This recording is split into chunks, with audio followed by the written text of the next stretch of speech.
तुझे मैं प्यार दूं, जिंदगी तेरी मैं सवार दूं।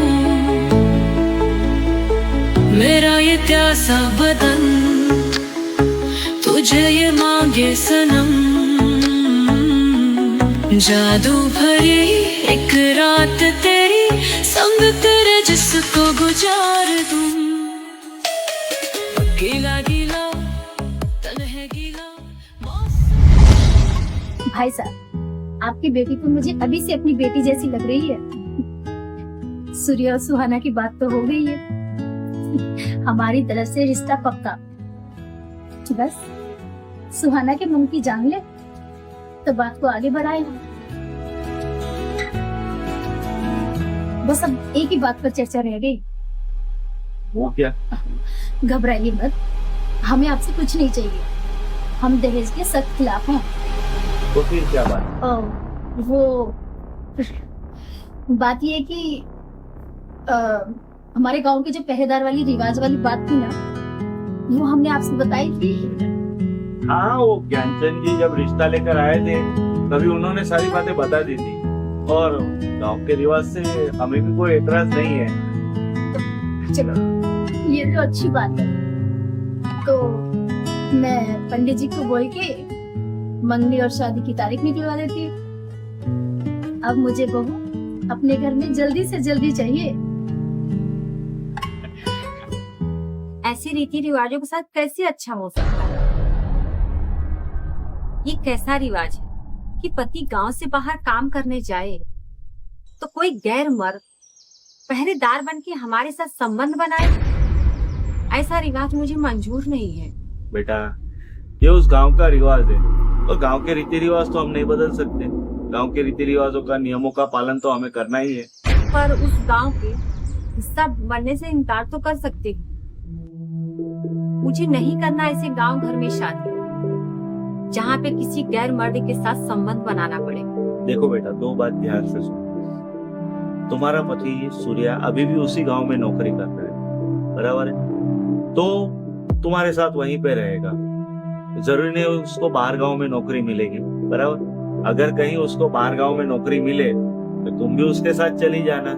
ऐसे भी बहुत सारी लड़कियां उस गांव में शादी करके रह रही है, और उसके पति भी वहां पे उसके साथ ही रह रहे हैं, खुशहाल जिंदगी जी रहे हैं ना। अगर सूर्या को बाहर गांव जाने की अपॉर्चुनिटी मिले तो तुम भी उसके साथ जाने की बात कर लेना। अगर वो नहीं माने तो? देखो बेटा, सच कहो तो अब तुम्हारी माँ रही नहीं है जो ये सब तुम्हें समझा सके। तो अब तुम्हें खुद ही समझना होगा और सूर्या से बात करनी होगी, हाँ? और उसे समझाना होगा, मनाना होगा।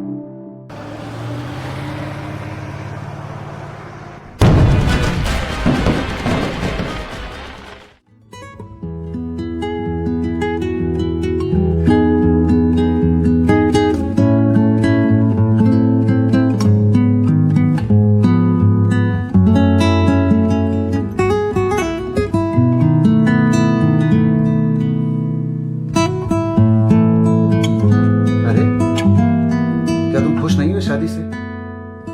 अरे नहीं, मैं खुश हूँ। तो सुहागरात से डर लग रहा है? First time? फिर क्या तकलीफ है? मैंने हमेशा अपनी जिंदगी में एक ही चीज सोचा है, मुझे सिर्फ एक ही मर्द छुए। मतलब तुम्हें पहले किसी ने छुआ है? बिल्कुल नहीं। फिर?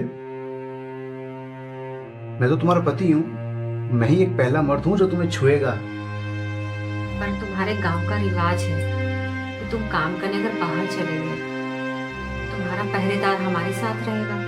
हाँ, पर वो तो तब होगा ना जब मैं यहाँ से जाऊंगा। मैं तो यहीं खेतों में काम करता हूँ, ज्यादा कमाई है नहीं, इसलिए यहीं रुका हूँ। पर जाओगे ना? अब तुम ही बताओ क्या उपाय है इसका? फिर तो ठीक है, वो एक ही मर्द होगा जो मुझे पहली बार छुएगा, वो पहरेदार। ऐसे कैसे चलेगा? मैं अपना मन नहीं बदल सकती सूर्या। एक लड़की की भावनाओं को समझो। समझ तो रहा हूँ, पर कोई तो उपाय होगा ना इसका। एक उपाय है। क्या? तुम जहां भी जाओगे मुझे साथ लेकर जाओ। पर माँ यहाँ अकेली रहेगी। अरे क्यों, जब हमारे साथ माँ यहाँ रह सकती हैं तो जहाँ हम रहेंगे वहाँ क्यों नहीं? हाँ, ये हो सकता है।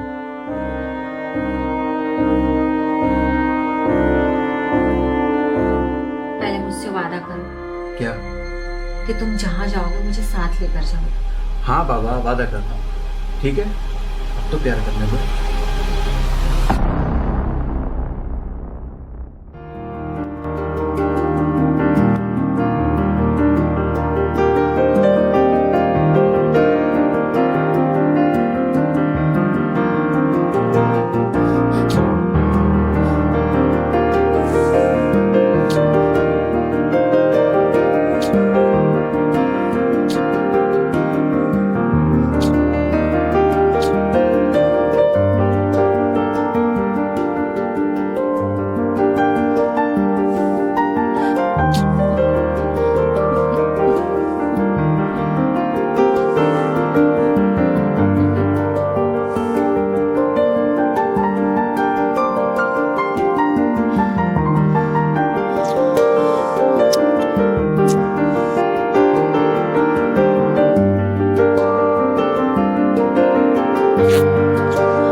खाकर आपको और भी मजा आएगा। समोसा बहू ने अपने हाथ से बनाया है। देखने में जितने सुंदर है, खाने में उतने ही स्वादिष्ट। स्वादिष्ट तो होगा ही।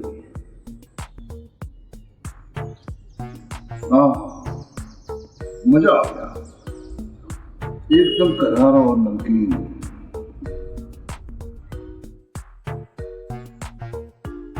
कहा था ना, सुहाना सुंदर है नाम। आप मेरे नाम का मतलब मुझे ही समझा रहे हैं? हाँ, मैं तो बस ये कहना चाहता हूँ कि रखने वाले ने ना बड़ा सोच समझ के नाम रखा है। तुम्हारे आने से ना पूरे गांव का मौसम ही सुहाना हो गया। जी, मैं अपने पिताजी से कह दूंगी, उन्होंने मेरा नाम बहुत अच्छा रखा है। ठीक है, कह देना। वैसे गांव के बाकी लोग तो तुम्हें कुछ ना कुछ वो दिखाई दे रहे होंगे, लेकिन मैं तुम्हारे लिए कुछ खास वो दिखाई लाया हूं। और अगर मैं कहूँ मुझे आपसे कुछ नहीं चाहिए तो? अरे बहू, ये हमारे गांव के पहरेदार हैं और तुम्हें इनसे मुंह दिखाई लेनी चाहिए। चलो ले लो।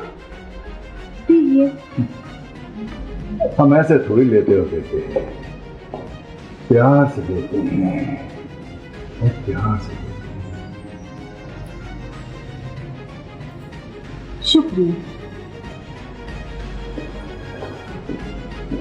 शुक्रिया तो मुझे तुम्हारा करना चाहिए, मेरे मन में प्यार जगाने के लिए। तन और मन दोनों खुश करती है।